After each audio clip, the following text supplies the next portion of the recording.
Hello students, today I will teach you family Ranunculatae. Family Ranunculaceae जो कि BSc second year के first paper का topic है, इसमें मैं आपको बताऊंगी कि इस फैमिली के अंतर्गत जो प्लांट्स रखे गए हैं एंजियोस्पर्मिक प्लांट्स, उनमें क्या कैरेक्टर पाए जाते हैं, किनके आधार पर उनको इस फैमिली के अंतर्गत रखा गया है। फैमिली रैननकुलेसी की क्लास डाइकोटिलीडनी है, मीन्स ये द्विबीजपत्री प्लांट्स हैं। इनकी सब क्लास पॉलीपेटली है, यानी जो पेटल्स होते हैं वो फ्री होते हैं, और सीरीज थैलेमीफ्लोरी है तथा ऑर्डर रैनेल्स एंड फैमिली रैननकुलेसी है। फैमिली रैननकुलेसी जो है वो फ्लावरिंग प्लांट की फैमिली है, और इस फैमिली का एक नाम बटरकप फैमिली और क्रोफूट फैमिली भी कहा जाता है। इस फैमिली के अंतर्गत 51 to 88 जेनरा आते हैं, जिसमें कि लगभग टोटल 2500 स्पीसीज आती हैं। और देखा जाए तो जेनरा रैननकुलेस में 600 स्पीसीज, डेल्फिनियम में 365 स्पीसीज, और थैलेक्ट्रम में 330 स्पीसीज, क्लीमेटिस में 325 स्पीसीज तथा एकोनिटम में 300 स्पीसीज पाई जाती हैं। इंडिया में इसकी जो रैननकुलेसी फैमिली है, इसकी लगभग 20 जेनरा और 154 स्पीसीज पाई जाती हैं। ये जो फैमिली है, इसमें मोस्टली जो प्लांट्स हैं वो एनुअल या पेरिनियल प्लांट्स हैं और हर्बेसियस प्लांट्स हैं। मीन्स हर्बेसियस प्लांट्स वे प्लांट्स होते हैं जिनका स्टेम ग्रीन और वीक होता है। कुछ वुडी क्लिम्बर्स भी हैं, जिसमें से क्लीमेटिस आता है, और तथा कुछ स्पीसीज इसकी जो हैं वो वुडी क्लिम्बर्स के अलावा कुछ सब श्रब्स भी कही जाती हैं। ये जो श्रब्स से भी छोटे होते हैं उनको सब श्रब्स ग्रुप में रखा जाता है। और मैंने अभी बताया था कि ये एनुअल या पेरिनियल होती हैं। तो जो पेरिनियल हैं उनमें एकोनिटम और रैननकुलस है। इसके बाद इसका जो स्टेम होता है, इसमें वेस्कुलर बंडल, जब ये डाइकोटिलीडन, ये वैसे तो डाइकोटिलीडन्स प्लांट्स हैं, बट जो थैलेक्ट्रम है उसके स्टेम में जो वेस्कुलर बंडल्स होते हैं वो स्कैटर्ड फॉर्म में पाए जाते हैं, यानी बिखरे हुए, जो कि मोनोकोटिलीडन का कैरेक्टर है। वैसे जो डाइकोटिलीडन होते हैं उनमें वेस्कुलर बंडल रिंग में पाए जाते हैं।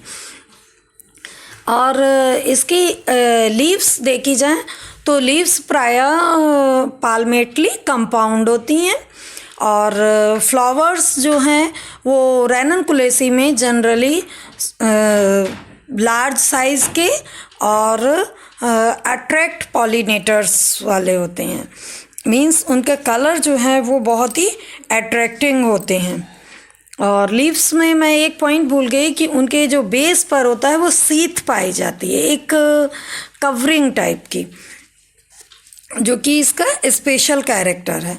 इसके बाद फ्लावर्स जो होते हैं वो रेडियली सिमेट्रिकल होते हैं और एक्टिनोमॉर्फिक होते हैं।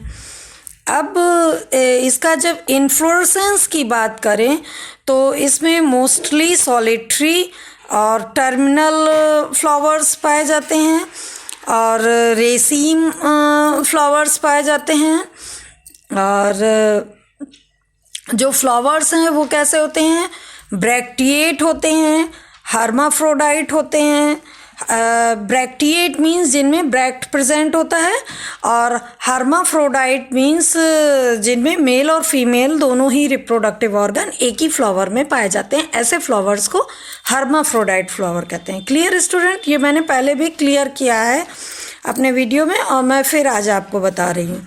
जो फ्लोरल पार्ट्स होते हैं वो रिसेप्टिकल में अरेंज्ड होते हैं, और जो इनके कैलिक्स होते हैं वो मोस्टली ग्रीन कलर के होते हैं, और इनमें एक या अधिक पेरियंथ होते हैं और जो कि 2 रोल में पाए जाते हैं, इसलिए इनको ट्रू कैलिक्स और कोरोला में डिफ्रेंशिएट नहीं किया जा सकता है। सेपल्स क्या होते हैं कि वो जो पेटल्स होते हैं उनसे ज्वाइंट होते हैं, और प्रायः उनमें जो नेक्टरीज हैं वो स्पर्ड फॉर्म में पाई जाती हैं। नेक्टरीज मीन्स जो मकरंद ग्रंथियाँ कहा जाता है जिन्हें, और इनके फ्लावर्स में अच्छा कैलिक्स हो गया, कोरोला हो गया जिसकी मैंने बात की। अब आती है बात एंड्रोशियम की।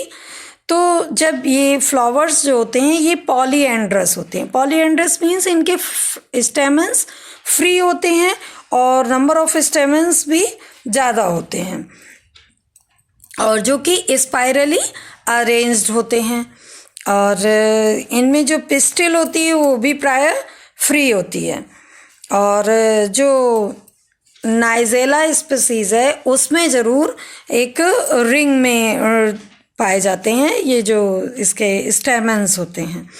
इसके बाद आती है बात गाइनोशियम की। तो गाइनोशियम जो कि फीमेल रिप्रोडक्टिव पार्ट है, इसमें बहुत सारे फ्री कार्पेल्स पाए जाते हैं जो कि स्पाइरली थैलेमस पर लगे रहते हैं, और बट जैसे कुछ टैक्सा हैं जैसे कि डेल्फिनियम, इसमें 3 to 1 कार्पल्स पाए जाते हैं, ठीक है।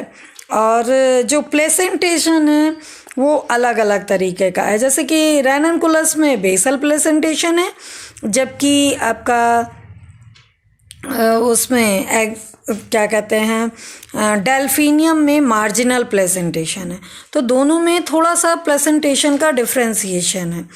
और फ्रूट की जो बात की जाए, हाँ पहले तो अभी हम लोग प्लेसेंटेशन की बात कर रहे थे, तो वहाँ पर हम लोग लोक्यूल की भी बात करेंगे। लोक्यूल मीन्स जो ओवरी का जब हम टीएस काटते हैं तो उसमें कितने कोष्ठक हैं उनको कहते हैं लोक्यूल।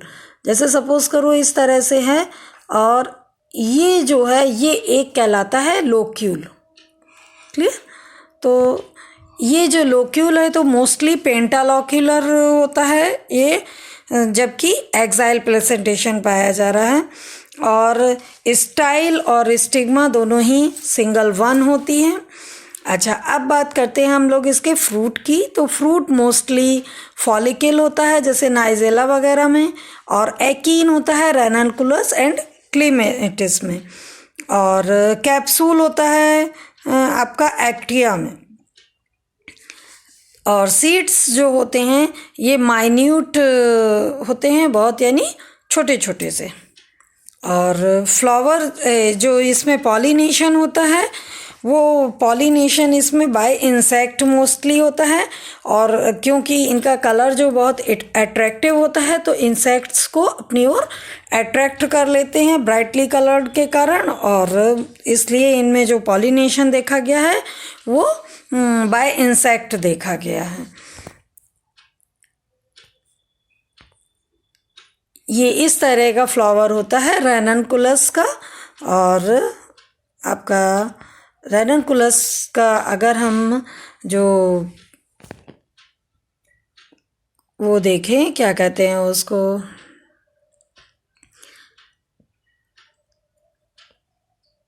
इसका वो करते हैं ना डिसेक्शन, तो उसमें हम देखते हैं एलस ऑफ फ्लावर। ये देखिए हमने अगर काटा तो ये फ्लावर में इस तरह से ये इसका थैलेमस फूला हुआ होता है, और ये यहाँ पर ये देखिए ये सेपल लगे हुए हैं, और ये पेटल हैं, ये जो ब्लैक ब्लैक डार्क दिख रहा है ये पेटल हैं, और ये स्टेमन है, और ये स्टेमन के साथ ये कार्पेल्स हैं।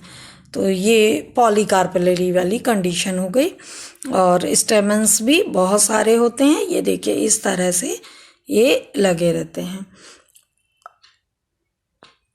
क्लियर। और एक इसका ये डेल्फिनियम फ्लावर भी आप लोगों ने देखा होगा। अब कुछ इसके डायग्नोस्टिक फीचर्स हैं, मतलब जो कि सिर्फ इसी में ही देखने को मिलते हैं। तो इसमें क्या होता है, प्रायः जो इसकी लीव्स होती हैं वो लोब्ड होती हैं, यानी डिवाइडेड होती हैं। फ्लावर्स हेमीसाइक्लिक होते हैं और मोस्टली इसमें 1 to many फ्री कार्पल्स पाए जाते हैं। और स्टेमेन भी इंडेफिनिट एंड एक्सट्रोस कंडीशन के होते हैं। और अब हम लोग इसका इकोनॉमिक इम्पोर्टेंस अगर इस फैमिली का देखें तो ये फैमिली कोई पर्टिकुलरली इकोनॉमिकली सिग्निफिकेंट नहीं दिखाती है, बट बहुत सारे इसका जो ह्यूमंस है या लिव स्टॉक्स हैं उनके लिए टॉक्सिक इफ़ेक्ट भी दिखाती है, क्योंकि मोस्टली ये जैसे वाइल्ड नहीं होते हैं, कल्टीवेटेड प्लांट नहीं पाए जाते हैं इसमें, लेकिन इसमें कुछ हर्बल मेडिसिन के रूप में भी कुछ प्लांट्स यूज़ किए जाते हैं, जैसे क्लीमेटिस है और लार्कस्पर यानी एकोनाइट है, ठीक है, सॉरी मॉन्क्सवुड है जिसको एकोनाइट कहते हैं। तो ये ऑर्नामेंटल के तौर पे भी यूज़ होते हैं। और जो एकोनाइटम का फ्लावर कुछ इस तरह का होता है, तो ये पॉइजनस भी होता है और इसलिए इसकी जो मेडिसिनल बॉटनी वो बहुत ज़्यादा नहीं है, बट इसमें एक एल्कोलॉइड पाया जाता है एकोनिटाइन, जो कि एक्टिव कंपोनेंट है इसका। तो इस तरह से ये फैमिली रैननकुलेसी मैंने आपको कंप्लीट की।